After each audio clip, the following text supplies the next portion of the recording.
అనేటువంటి వ్యవహారం మరి కావాలనేది మనకు బాగా కనిపిస్తాం. అయితే వాళ్ళు నిరసనకారులు అయితే వాయిమో కార్లను తగలబెట్టడం కావచ్చు, అలాగే 101 ఫ్రీవేను బ్లాక్ చేయడం కావచ్చు కొన్ని గంటల వరకు. సో ఇవన్నీ మరి నిరసన చర్యలు కాదంటారా? వాటిపైన ఎలాంటి ఇంపాక్ట్ ఉంటుందంటారా? అండ్ మోరోవర్ ఇలాంటి చర్యలు అక్కడ నిరసన తెలుపుతున్న వాళ్ళకి సపోర్ట్ పెరుగుతుందా తగ్గుతుందంటారా ఇలాంటి వాటి వల్ల? ఇప్పుడు అక్రమంగా వలస వచ్చారు అనేటువంటి పేరుతోటి వాళ్ళని అరెస్టులు చేసి జైల్లో పెట్టడానికి ఆకస్మికంగా ఈ రోజు మీరు కావచ్చు, నేను కావచ్చు, లేదా మన చుట్టుపక్కల ఉన్నటువంటి వాళ్ళు కావచ్చు, అక్రమంగా వచ్చారని చెప్పేసి అరెస్ట్ చేస్తే ఏం కావాలి? మన చుట్టుపక్కల ఉన్నటువంటి వాళ్ళకి నేను అందుకే చెప్పా, దీన్ని 44 లక్షల మంది ఉన్నారు అక్కడ. ఆ విధంగా అక్రమ వలసదారులు అని ముద్రకి గురైనటువంటి వాళ్ళందరూ మరి 1000 మందో 2000 మందో రోజుకు 3000 మందినో ఇట్లా చేసేస్తే మరి మన సంగతి ఏమిటని చెప్పేసి మిగిలిన వాళ్ళలో కూడా వస్తుంది కదా.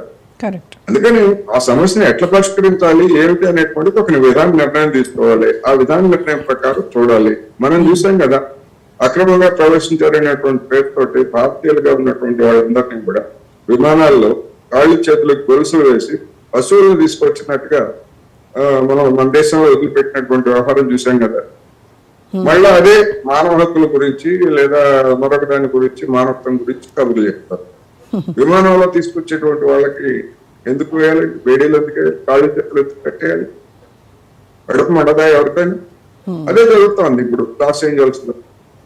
మొత్తం ఒక నగరంలో 44 మంది జనాభాకి సంబంధించినటువంటి ఉనికినే ప్రశ్నార్థం చేసే విధంగా ట్రంప్ చర్యలు ఉంటే దాన్ని మరి వ్యతిరేకించక తమదైనటువంటి తమకు చేస్తున్నటువంటి పద్ధతుల్లో టైర్లు తగులు పెట్టచ్చు, లేదా కొన్ని భవనాలను తగులు పెట్టచ్చు, వెహికల్ తగులు పెట్టచ్చు. ఎవరు కంట్రోల్ చేస్తారు ఆగ్రహాన్ని? ఇది సమస్య అక్కడ. అందుకని దాన్ని చూపించి ఇదిగో నేరం చేశారు, మరి వీళ్ళు ఏం చేయాలి అంటే అసలు ముందు నువ్వు స్టార్ట్ చేసినటువంటి నీ అరెస్ట్ సంగతి ఏంటి, నీ విధానం ఏంటి? ఒక అమెరికాలోనే కాదుగా మొత్తం యావత్ ఐరోపాని కూడా ఈ వలసదారులకు సమస్య అనేటువంటిది ప్రతి చోట ఎన్నికల సమస్యగా మారుతూ ఉంది. దాని అంతటికీ మరి ఐక్యరాజ్య సమితి ఉన్నది, లేకపోతే ఇతరత్ర వేదికలు ఉన్నాయి. వాటిలో ఏమి చర్చించకుండా ఏమి లేకుండా వన్ ఫైన్ మార్నింగ్ నేను ఎన్నికల్లో చెప్పాను, నేను పరిగణిస్తానంటే ఎట్లా? మానవత్వ సమస్య కదా ఇది. అయితే లాస్ ఏంజల్స్ లాంటి అత్యంత సుందర నగరం ఇప్పుడు అక్కడ ఉన్నటువంటి నిరసనలు వాళ్ళు చేపట్టేటువంటి వీటితో ఒక రావణ కాష్టంలో మారుతుంది. సో అంటే ఒక రకమైనటువంటి భయానక వాతావరణం ఏర్పడుతూ ఉండడంతో ముందు రానున్న రోజుల్లో ఈ ప్రపంచవ్యాప్తంగా అమెరికాకు వలస వెళ్ళాలి అనుకునేటువంటి వాళ్ళు స్వచ్ఛందంగా విరమించుకునేటువంటి అవకాశం ఉందంటారా అలాంటి ఆలోచనని? డెఫినెట్ గా ఉంది. ఈ లాస్ ఏంజల్స్ లేకపోతే ట్రంప్ అధికారానికి రాకముందే అనేక మంది అమెరికాలో మనం ఉండలేము, అమెరికాలో పరిస్థితులు బాగలేవు అని చెప్పేసి సంపాదించుకున్నది ఏదో సంపాదించుకున్నాం, ఇక మన దేశానికి వెళ్ళిపోతాం అని అనుకునేటువంటి వాళ్ళు చాలా మంది ఉన్నారు. అట్లా ఆ విధంగా వచ్చినటువంటి వాళ్ళు కూడా ఉన్నారు. అటువంటి ధోరణులు అక్కడ ఎప్పుడో ప్రారంభమయ్యాయి. ఇప్పుడు అవి మరింత వేగం అవుతాయి అనేటువంటిది మనకు స్పష్టంగా తెలుస్తా ఉంది. ఇప్పుడు మన దేశమే కాదు, చైనా నుంచి వచ్చినటువంటి వాళ్ళు కూడా అనేక మంది అక్కడ ఉన్నటువంటి చైనాలో చదువుకోవడానికి వెళ్ళినటువంటి వాళ్ళని పట్టుకొని మీరు చైనా కమ్యూనిస్ట్ పార్టీ సభ్యులు, చైనా కమ్యూనిస్ట్ పార్టీ చెప్తే మీరు ఇక్కడ చదువుకోవడానికి వచ్చారు అని చెప్పేసి వాళ్ళ మీద ఆంక్షలు పెడతా ఉంటే, వాళ్ళని చేర్చుకున్నటువంటి విశ్వవిద్యాలయాలకి మేము నిధులు ఇవ్వమని చెప్పేసి నిధులు కోత పెడతా ఉంటే ట్రంప్ మరి ఎవరి మీద దాడి చేస్తున్నట్టు? చివరికి ఇప్పుడు వాళ్ళ విద్యార్థుల్ని చైనా కమ్యూనిస్టులని ముద్రేస్తున్నారు, లేకపోతే వలస బతకడానికి వచ్చినటువంటి కార్మికుల్ని అదంటే ఇన్వైట్ చేశారట, దురాక్రమణ చేశారట వలస వచ్చినటువంటి వాళ్ళు. వీళ్ళు చేసినటువంటి దుర్మార్గాలు వీళ్ళు ఎన్ని దేశాలని, హైతీ అనేటువంటి దేశాన్ని మొత్తాన్ని వీళ్ళు దుర్మార్గంగా ఆక్రమించుకున్నారు కదా. అదేవిధంగా వీళ్ళు ప్రపంచంలో అనేక దేశాల మీద దురాక్రమణ చేసినటువంటి పెద్ద మనుషులు వలస కార్మికులను దురాక్రమణదారులు అని వర్ణించారంటే ఇంకా అది పక్క నియంతృత్వ దేశం తప్ప, ఫ్యాసిజం తప్ప మరొకటి కాదనేది మనకు కనిపిస్తూ ఉంది.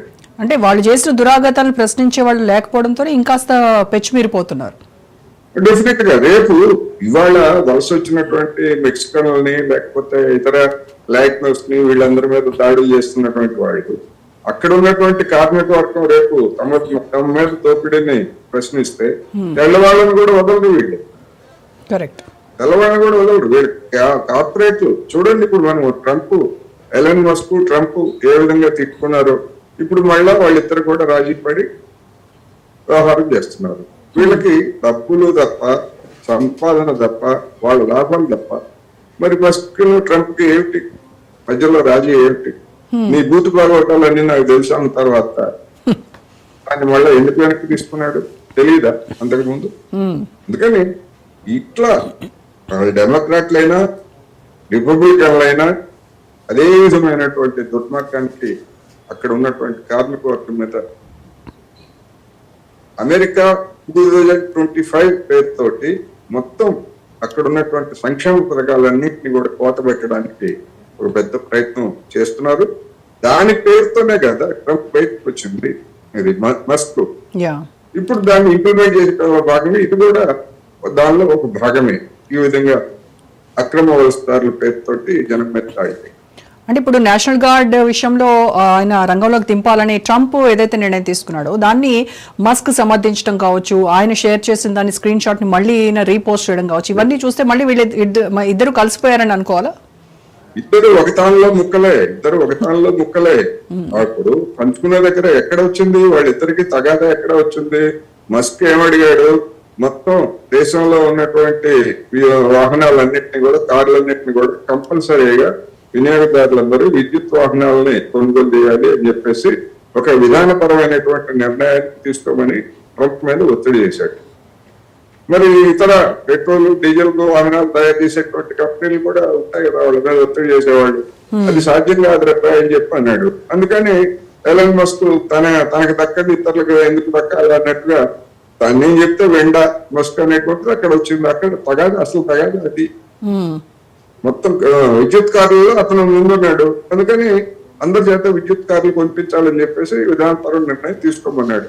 అక్కడ చెడింది వ్యాపారం. అందరికి తెలిసినటువంటి రహస్యం కదా. ఇప్పుడు మరి కాలిఫోర్నియా లీగల్ ఫైట్ ఎలా ఉండబోతుంది అంటారు? న్యూసమ్, డెమోక్రాట్స్ వీళ్ళు ట్రంప్ చర్యలపై కేసు ఫైల్ చేశారు. మరి అంటే గెలిచేటువంటి అవకాశాలు ఉన్నాయంటారా వాళ్ళు? చెప్పలేము. ఎందుకంటే ఇప్పుడు న్యాయస్థానాల గురించి మనకి తెలియదు ఏం లేదు. ఎక్కడ ఎవడు పాలక వర్గం ఉంటే, ఎవడు పాలకులుగా ఉంటే వాళ్ళ కన్సర్న్లోనే న్యాయస్థానాలు లేదా న్యాయమూర్తులు కూడా పనిచేస్తుంటారు అనేది మనకి తెలిసిందే. ఇప్పుడు పన్నుల విషయంలోనే ఒక న్యాయస్థానం కుదరదు అంటే ఇంకో న్యాయస్థానం కుదురుతుంది అని చెప్పేసి ఇచ్చింది మనం చూసాం కదా. అందుకని మ్యానిపులేట్ చేస్తారు. న్యాయమూర్తులను కూడా నియమించేది వీళ్ళే.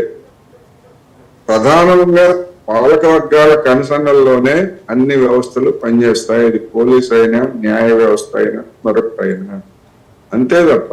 కాకపోతే మనకి మిగతా అమెరికాకి లేదా ఐరోపా దేశాలకి కొంచెం తేడా ఉన్నమాట వాస్తవం.